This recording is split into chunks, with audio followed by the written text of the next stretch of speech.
Hello, everyone, and as we like to say in the world of Brian Post, let's rock and roll. All right, we got 16-week adoption parenting coaching and certification session 14. Going to be good stuff today. What we are going to be doing is a review of the essentials. I call it the essentials review, because we're going to look at some of the primary points of our course and kind of touch on it again, do a little review, refresher, kind of talk about the things that I believe are ultimately the most important when it comes to implementing this model into your lives and into perhaps the homes of other families. I've always said that, there are a few key points that I should probably write down and really kind of emphasize. And with that, as I say that, I've got a couple of PowerPoints I'm going to look at, but since I have this nice blank screen, let's see, what are the essentials? The essentials, number one, this is probably one of the biggest ones, teaching people to breathe. Right? Because what do we do when we're stressed? We stop breathing. And I have always said in my lectures, if I can teach you how to breathe, it is perhaps the single most important thing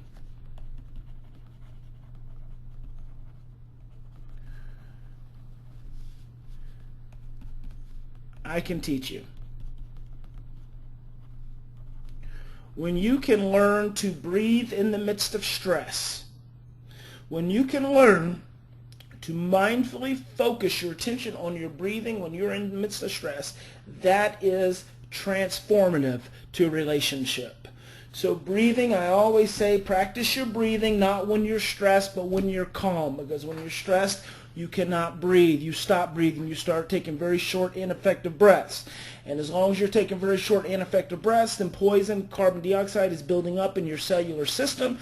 As long as the carbon dioxide continues to build up in your cellular system, cortisol continues to be released in your brain, because your brain is then in survival. And as long as your brain continues to be triggered into survival, it drives another essential point. And that is, in times of stress, our thinking becomes confused. Oops, ran out of room on my screen there. And distorted. And our short-term memory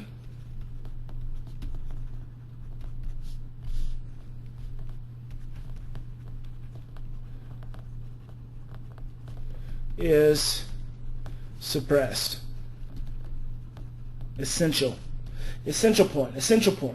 So when you have stopped breathing, you are in the midst of a stressful situation with your child, for instance. Your child is yelling. You become agitated because your child is yelling. You ask your child to stop yelling. Number one, I want to just establish something really quickly. The moment you ask your child to stop yelling, you are already in a state of stress. The moment you ask your child to do something to change how you feel, you are already in a state of stress and survival, because that's what we do in stress and survival. Our amygdala is focused on a threat, and then the confused and distorted thinking causes us to need to eliminate the threat, suppress the threat, or control the threat to make us feel safer. So the moment your child is yelling and you start to ask your child, however calm it may be, to stop yelling, you're asking your child to curb their behavior to make you feel better. And that's ultimately not where you want to be. When your child is yelling, the first thing you need to start doing is taking 3 to 10 deep breaths. As you start taking 3 to 10 deep breaths and you start to get into touch with how you feel, then in that moment you automatically realize that you're not going to die. I am not going to die in this moment.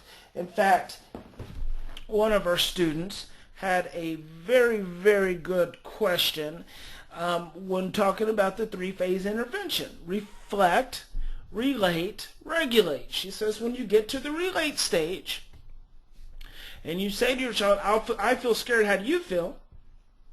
And they say, I don't know. And you say, well, I feel scared. And they say, well, good. That's how I want you to feel.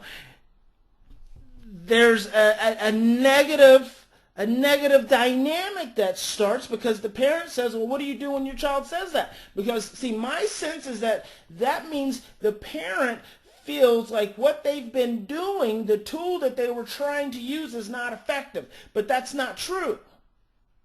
See, what happens is you want to perceive the child, you're still perceiving the child as a threat. So when the child says, well, good, I'm glad you feel scared, that's your cue to take another deep breath and continue to honor how you feel and say, I do really feel scared, and I can imagine if I feel that way, you probably feel that way too. Or what is it about me being scared that makes you feel better? Or does me being scared make you feel better? Or does me being scared make you scared too? See, you create more communication. But see, that's the whole purpose of the tool. To reflect and to relate. As soon as your child says, good, I'm glad you feel scared, bam, you've already done it. You're already in the relate stage. That's where you want to be. Right? That's feelings. That's attitudes and feelings. That's not behaviors. So then you open up a dialogue. But if you see your child's behavior in that moment as threatening or manipulative, sorry about that, I'm raising the blinds here in my office so I can have a little wonderful sunlight and look at all these beautiful trees and this beautiful green grass. I'm here in Arkansas, and we have just been getting the most amazing amounts of rain. And I am thankful to God for the rain, but I am asking and praying that some of that rain be directed towards my friends down in southwest Oklahoma where I grew up, because they are in the midst of a drought already, and we are not even into the middle of summer yet. And that's going to make life really difficult on those farmers down there. But in the meanwhile, I'm going to enjoy the positive energy and vibration that gets sent off from the glow from the hedges sitting here and the nice trees. It's just a glorious morning. So I get a little distracted there, but there's nothing wrong with a little distraction. The reason there's nothing wrong with a little distraction is that it can help you center yourself. A little distraction can ground yourself. When you see, that's the problem.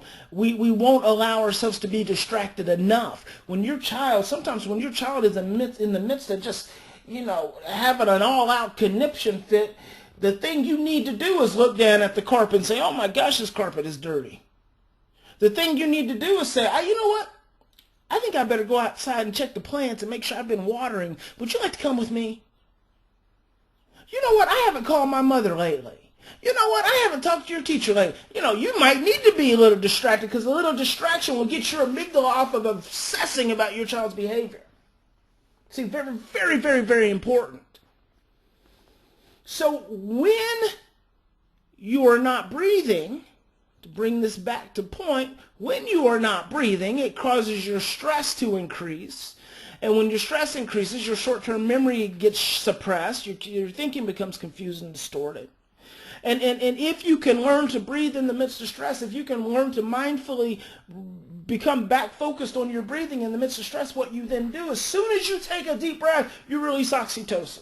Oxytocin is and so what are we talking about? What are we moving to? We're moving to the essential number 3. The essential number 3.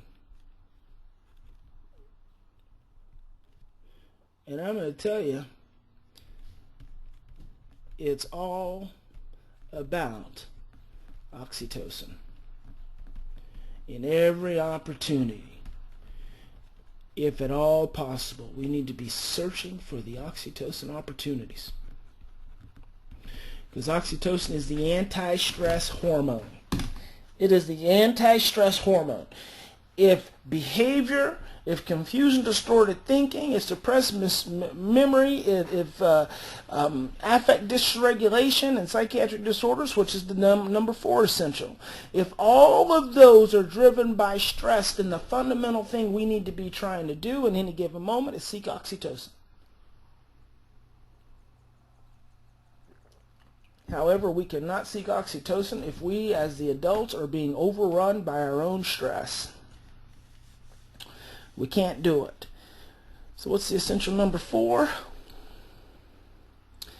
Affect dysregulation is considered to be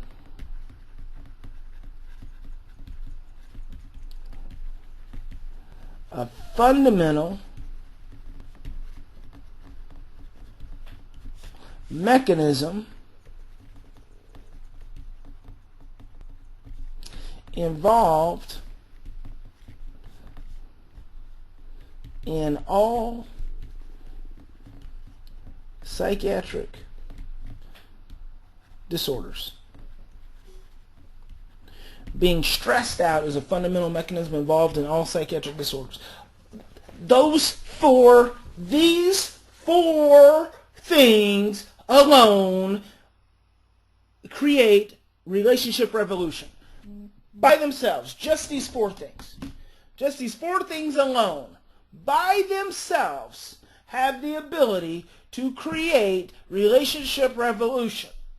When you are working as a coach, and then even, because I don't like to separate the two so much, because when I'm doing coaching, I'm trying to connect. I'm trying to become a part of the parent who's in the midst of the struggle, and also to become a part of the child who's in the midst of the struggle, and try to determine where the breakdowns in communication occurring. So when you are in the midst of looking at these dynamics, you have to be able to see in the forefront of your brain that this negative dynamic is being driven by stress. And if this negative dynamic is being driven by stress and it is giving root to all of these other behavioral and psychological and psychiatric issues, then oxytocin is suppressed. And if oxytocin is suppressed, there is no interruption of the stress. And as long as there's no interruption of the stress, then thinking will continue to be confused and distorted, and short-term memory will be suppressed, and we are essentially not breathing. And the cycle starts all over again.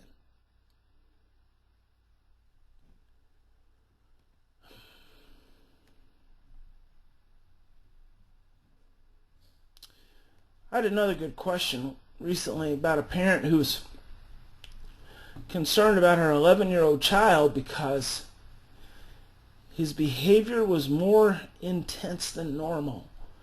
And he was a good kid, and he's made a lot of progress, but there appears to be the presence of evil deep within him. A level of sadistic behavior. And she says it scares us. And that is a very scary thing. I suggested that she read a book by M. Scott Peck called People of the Lie, which he talks about the presence of evil.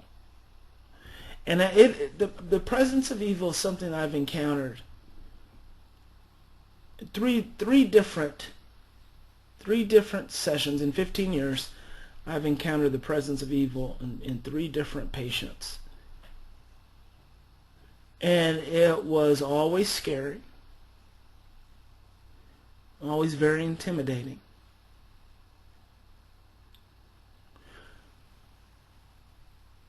But when met with the courage and the passion of love, with the resolve that love was going to win out, And whether that was bringing in a pastor, or bringing in a priest, or bringing in a healer, whatever it took to go through the pain and to face and to confront the evil presence, love has won out every time. It is not something I would want to do on a regular basis. It's too intense. It's too scary. Well, you just do not encounter that level of emotional intensity every day. But my core belief is that where evil lies is the absence of love. And that what we have to do is we have to go to that place, go to the bottom of that barrel, go into the deepest of holes. And we have to be willing to shine a light right in the presence of that force. And that light we're shining, we have to be able to do that with mindfulness to our breathing. We have to be able to do that with clear thinking. We have to be able to do that with an oxytocin presence and awareness.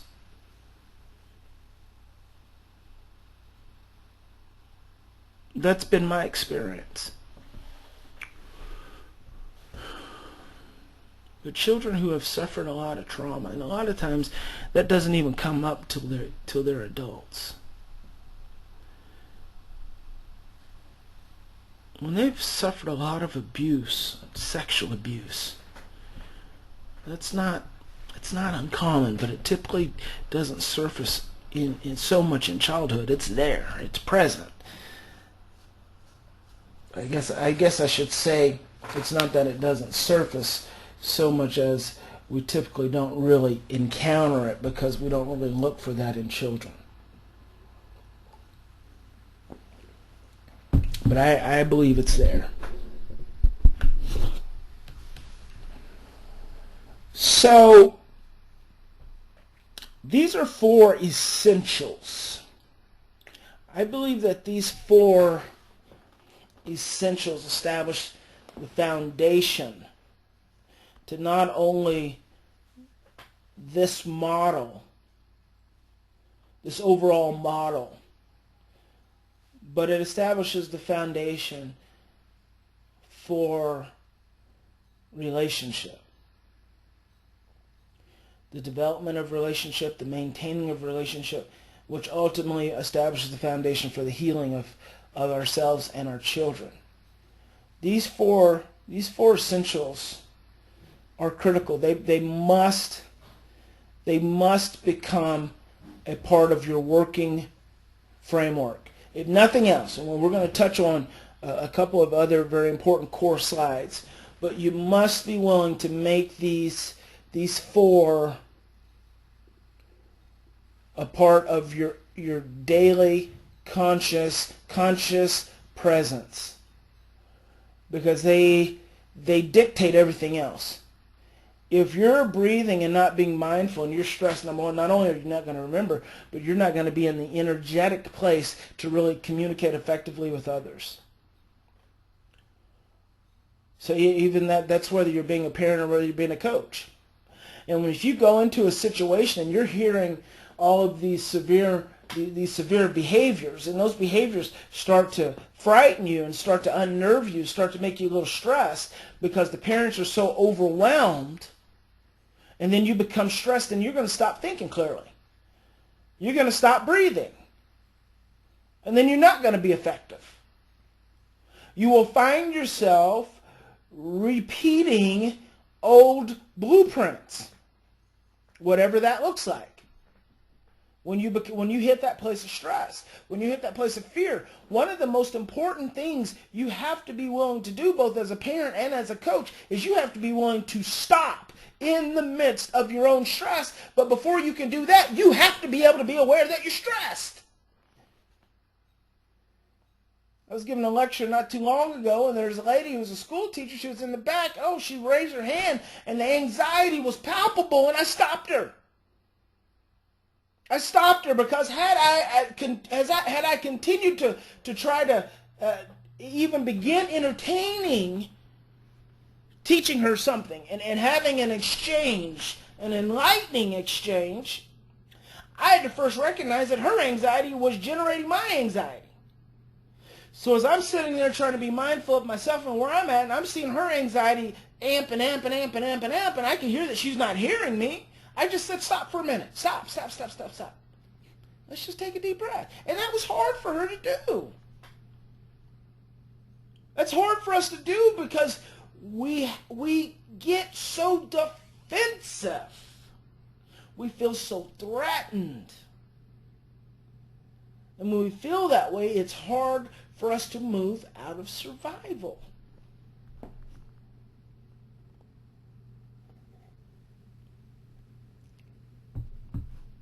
But I finally did get her to take a few deep breaths. I did get her to calm down just a little bit.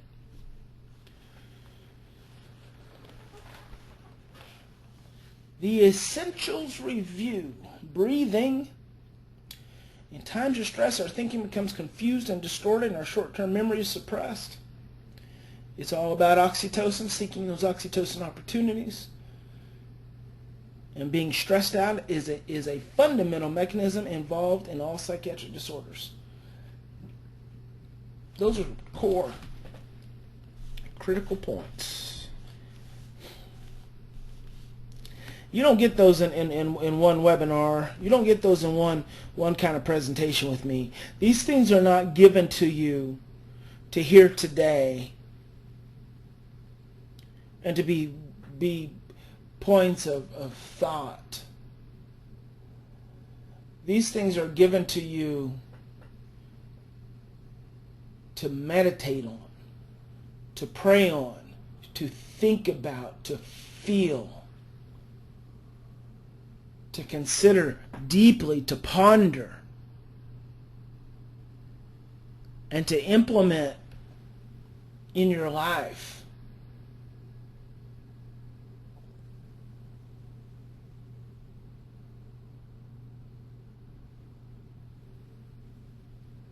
Day after day after day.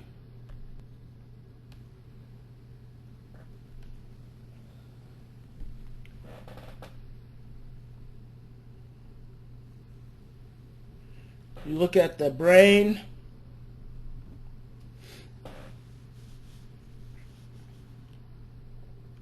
amygdala, the brain stem, it's where trauma is stored. The amygdala stirs it.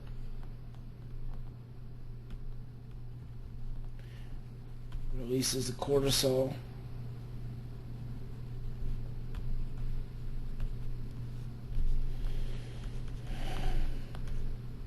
Which suppresses the short-term memory, confuses the thinking, overwhelms the hippocampus.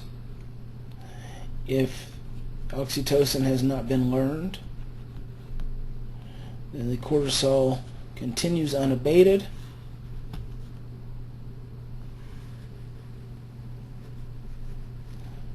To your prefrontal cortex,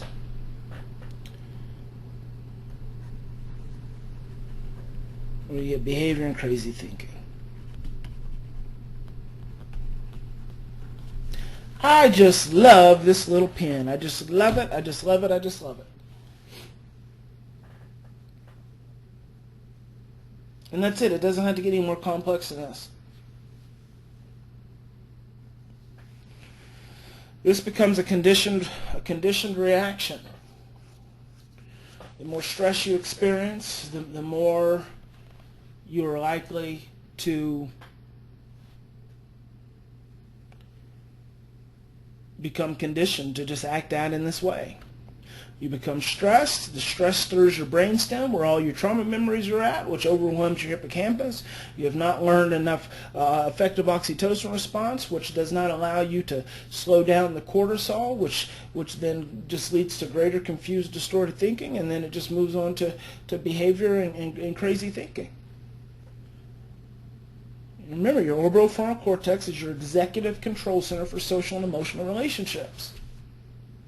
Not only do the children that we're oftentimes working with, and not only do us as adults oftentimes have issues with our stress reactivity and our depressed oxytocin response, those things drive our social and emotional challenges. If a child has a heightened amygdala, a more sensitive amygdala, has more heightened amygdala reactivity, and they come from an environment where they have not learned effective oxytocin, if a child has a reactive amygdala, that implies, by nature of the amygdala being reactive, that they have not developed a great enough oxytocin response.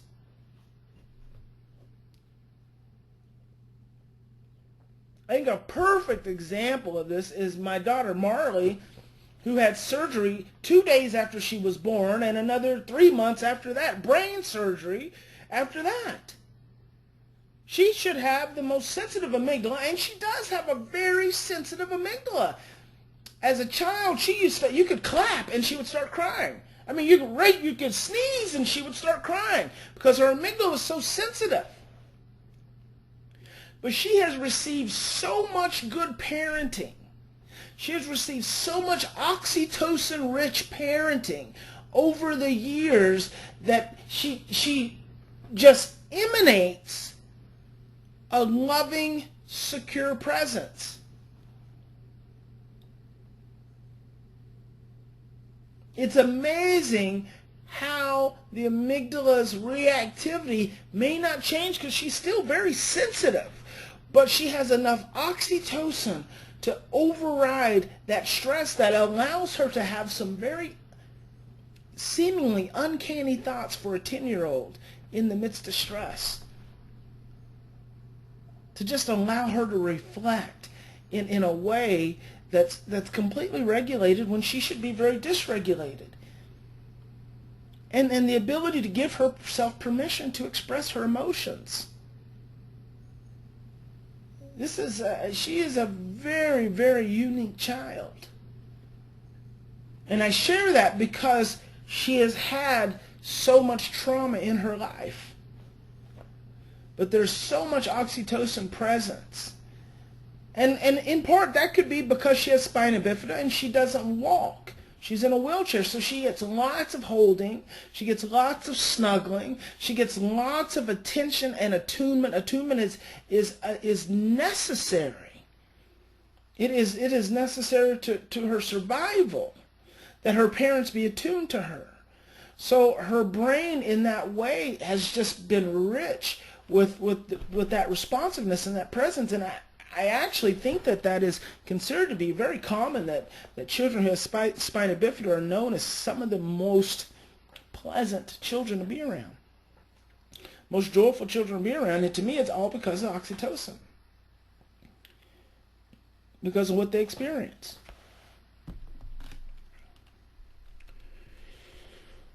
I believe reviewing this slide is very important. Again, this is something that you have to ponder. You have to think about. The stress model. The stress model says all behavior, and I don't like this one. And I don't know what the heck happened to the side that I like. Because this is not the one. Wait a minute, I don't want to do that. I don't want to do that. No, don't do that. Yes, I want to keep my ink annotations. Alrighty, hang on with me just a moment.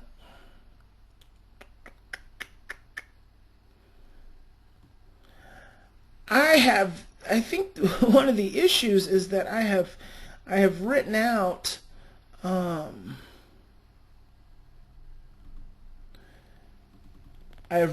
the stress model during our course. I have not see, and that's where that came. I know where it is. I have not implemented the usual slide that I would use. So that's what has caused that. But the one I like is here. Yes, perfect. Bam. So I'm going to copy that. A little booger. And I am going to put it in place of this one. Bam! Ooh, I even like the color so much better. So much better. I'm going to delete that little boy. There we go. There we go. Alright. The stress model. We've talked about this and I've drawn this out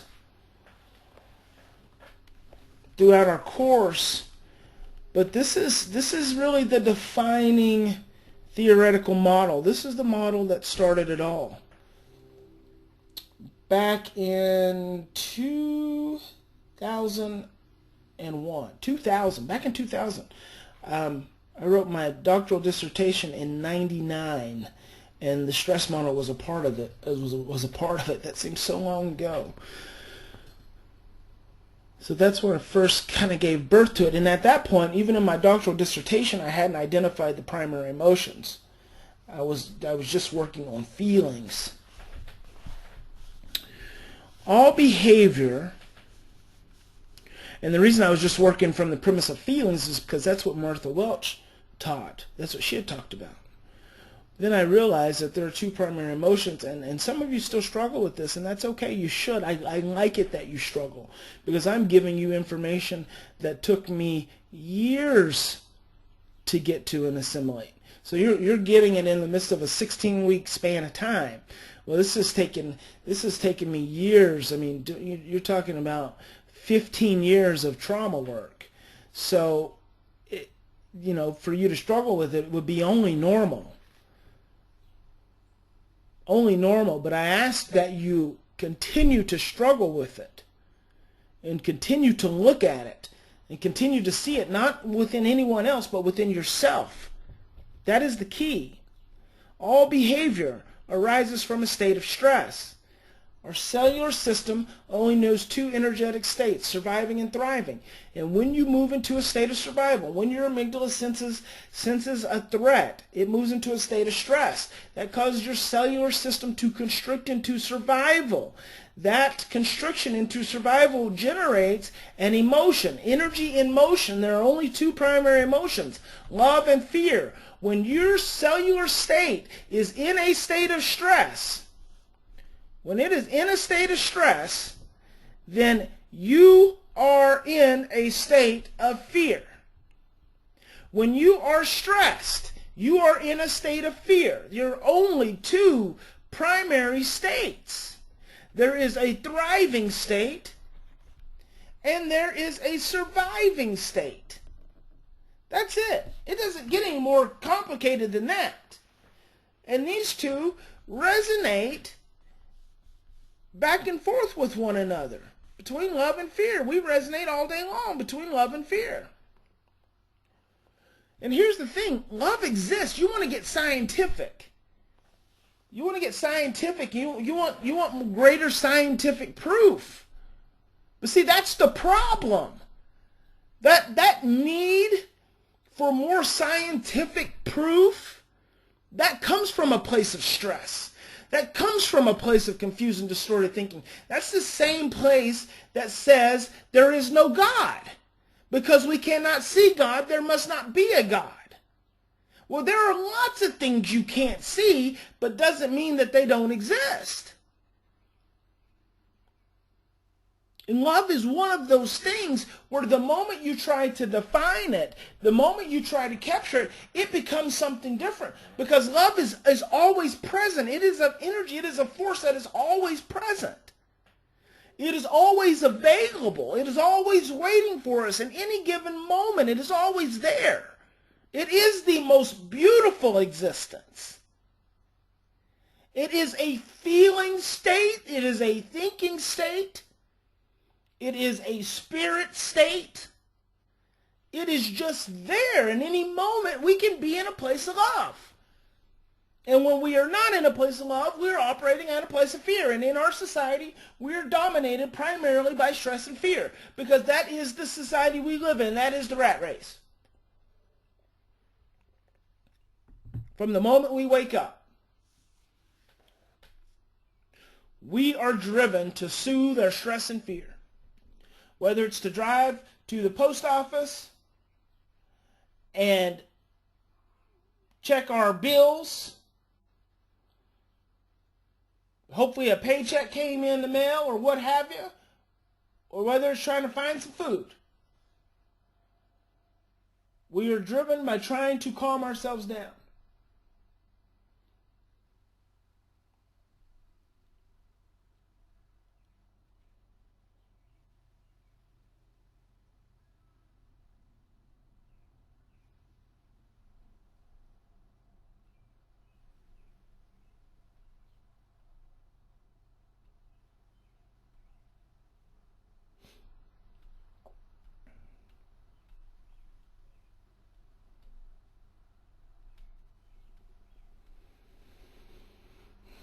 I'm pausing intentionally because I want you to think. I want you to think.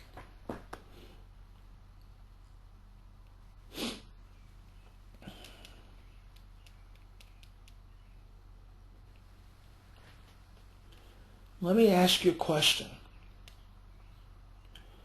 Does it have to be more complicated than this? And why?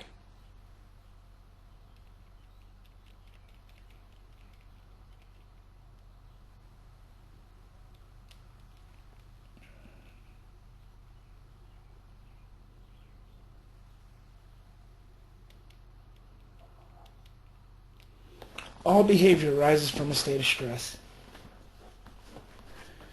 You can experience stress through any of your sensory pathways.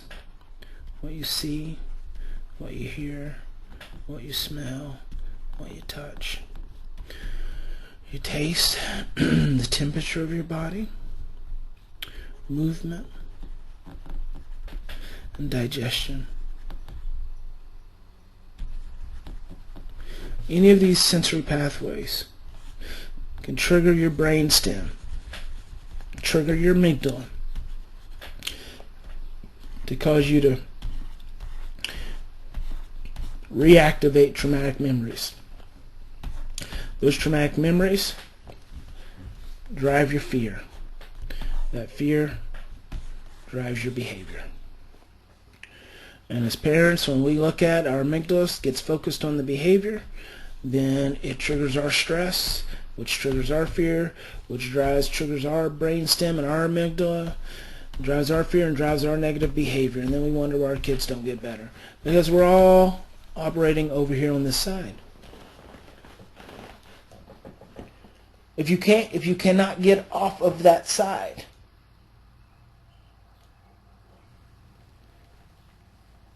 you're not going to be able to achieve a state of love.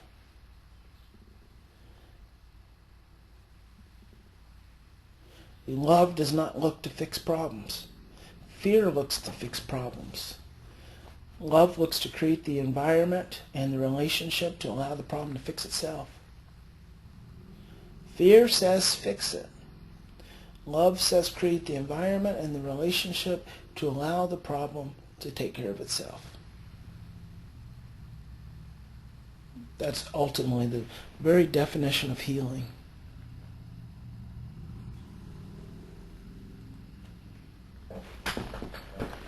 It takes time and patience. I'm going to encourage you to review, and review some more. The relationship factor. We're biologically engineered to be in relationship. Every dendrite, every cell in our body is engineered for a relationship. The single most important thing has to be in relationship. Has to be relationship. Once you lose relationship, you've lost everything. As long as you have relationship, you have the ability to influence. Once you lose relationship, then all you can do is seek to control. As long as you're seeking to control, you're creating more stress. As long as you're creating more stress, you're continuing to suppress oxytocin. As long as you're creating more stress and continuing to suppress oxytocin, you're doing nothing for the healing of the trauma. You're doing nothing for the confused and distorted thinking and suppressed memory. You're doing nothing to help the child get better. You're doing nothing to help yourself get better.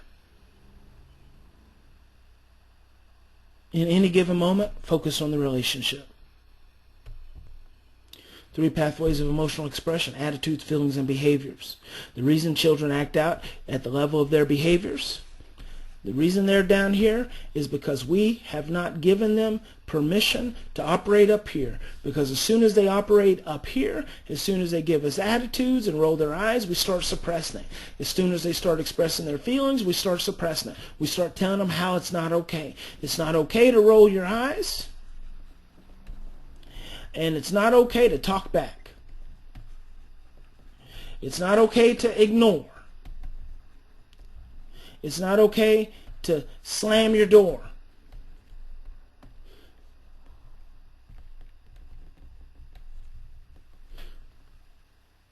And pretty soon it's not okay to have any behavior. But guess what? This is the bottom of the triangle. If you cannot express through your attitudes, and you can't express through your feelings, and you can't express your behaviors, you only have 2 options. That's anger and depression. Anger and depression.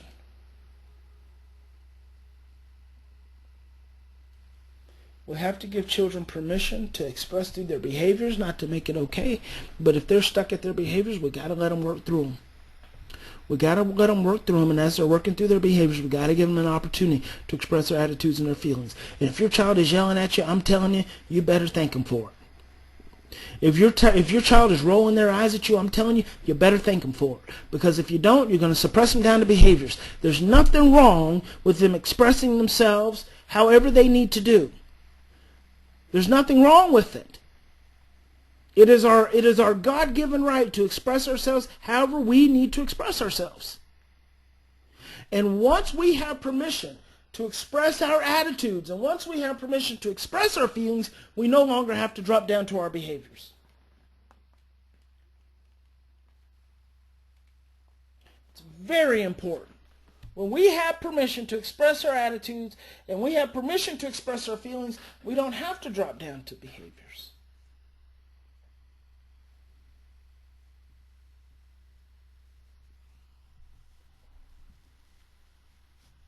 And that's the 3 pathways of emotional expression.